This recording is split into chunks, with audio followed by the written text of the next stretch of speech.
Abraham commence sa carrière à 75 ans. À 75 ans, Dieu lui dit « Quitte ton pays, voilà, on a des trucs à faire ensemble, va-t'en » et commence la fameuse révolution d'Abraham, dont nous sommes encore, vous et moi, les descendants spirituels finalement. Mais il a fait quoi jusqu'à 75 ans? En fait, la question est de savoir pourquoi Dieu l'a choisi lui plutôt qu'un autre. Même Noé, des parachutes d'avant avec le déluge, on sait qui est Noé.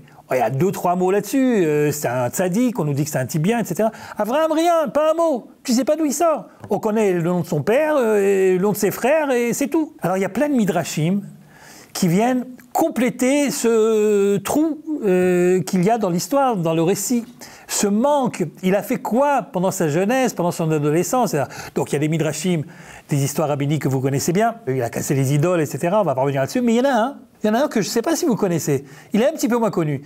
C'est l'histoire d'Abraham le pompier. Ah, vous ne la connaissez pas? Si? Bon, je le raconte. Le Midrash nous raconte qu'Abraham se baladait d'un endroit à un autre. Non, en fait, le Midrash, il ne commence pas par Abraham se balader. Il dit, c'est l'histoire d'un homme qui se balade d'un endroit à un autre, donc un touriste, vous voyez. Et à un moment, il s'arrête devant un palais qui est en train de brûler, un incendie. Et il contemple ce palais qui brûle, ça met du temps, les flammes, ils brûlent. Et puis il est très curieux de voir que personne ne vient l'éteindre. Alors au bout d'un moment, voyant que le palais continue à brûler et que personne ne s'en préoccupe, il est en train de se dire, mais serait-ce que ce palais n'a pas de propriétaire? Et au moment où il se pose cette question, quelqu'un lui frappe discrètement sur l'épaule et lui dit, ne t'inquiète pas, c'est moi le propriétaire, tout va bien, tout est sous contrôle. Ainsi, Dieu dit à Abraham, lech lecha, va-t'en. Fin du Midrash. Et début des questionnements. Si Abraham, c'est celui qui demande où est le propriétaire du palais, ça voudrait dire que le palais, c'est le monde. Pourquoi est-ce que le monde brûle aux yeux d'Abraham? Mais parce qu'il ne brûle pas physiquement, le monde. Il brûle au niveau spirituel. Tout le monde, non seulement est idolâtre, mais en plus de ça, il n'y a aucun rapport chez eux, chez les gens qui sont autour d'Abraham, y compris sa propre famille. Il n'y a pas de rapport entre le fait que ce soit des gens religieux, dans la mesure où ils ont des dieux, des idoles, ils vont les servir, ils font leur culte régulièrement, etc. Et leur comportement dans la vie de tous les jours. Et ce sont des gens qui sont complètement immoraux. Ils trompent tout le monde dans le commerce, ils n'ont aucun respect les uns pour les autres. Enfin, tout va mal. Le monde brûle. Le monde brûle. Et Abraham voit le monde brûler. Et il se dit, mais je ne comprends pas. Où est le propriétaire? Et à ce moment-là, Dieu lui dit, c'est moi le propriétaire du monde, ne t'inquiète pas. Et tu lis ce midrash et tu essaies de comprendre qu'est-ce qu'on veut nous dire ici. On veut nous expliquer pourquoi Abraham a été choisi par Dieu pour commencer la révolution abrahamique. Si je vous réveille à 3 heures du matin et je vous dis, Abraham, pourquoi il a été choisi? C'est quoi son but? C'est quoi sa grande innovation, ses grandes révolutions? Vous allez me dire, Abraham, c'est le premier qui a trouvé Dieu.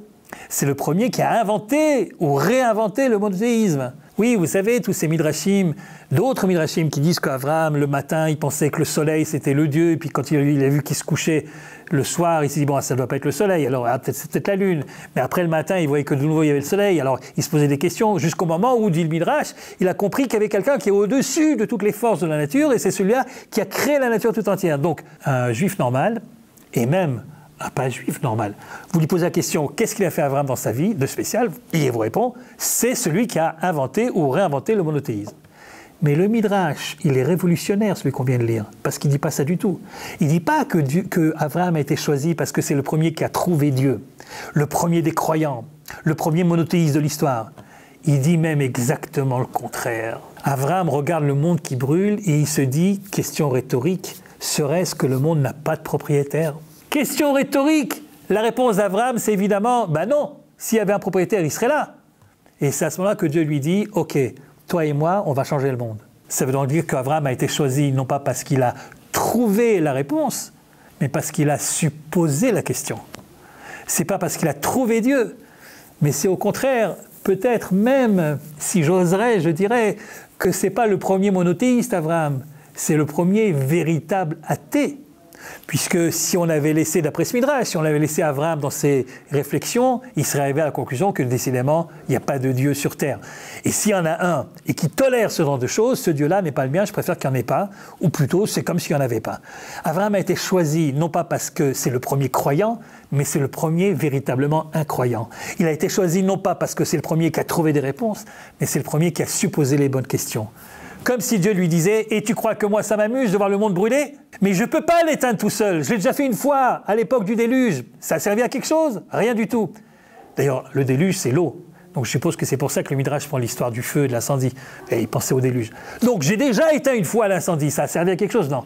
Je cherchais, j'attendais que chez les êtres humains, dans le genre humain, il y ait quelqu'un qui, comme moi, pense que ce monde ne peut plus durer comme ça, que c'est un monde qui brûle et qu'il faut absolument faire quelque chose. Et lorsque j'aurai trouvé un associé à moi dans l'œuvre du rétablissement du monde, du monde qui soit de nouveau en harmonie avec ses valeurs, avec lui-même, etc., alors à ce moment-là, je commencerai une nouvelle révolution qui aura des chances de réussir parce que ça ne serait pas unilatéral. Ce n'est pas seulement Dieu qui décide d'envoyer de l'eau pour éteindre l'incendie, mais c'est Dieu et Abraham, Dieu est le représentant du genre humain qui décident ensemble de poser les bases de ce qui va devenir la révolution d'Abraham et finalement le judaïsme tout entier.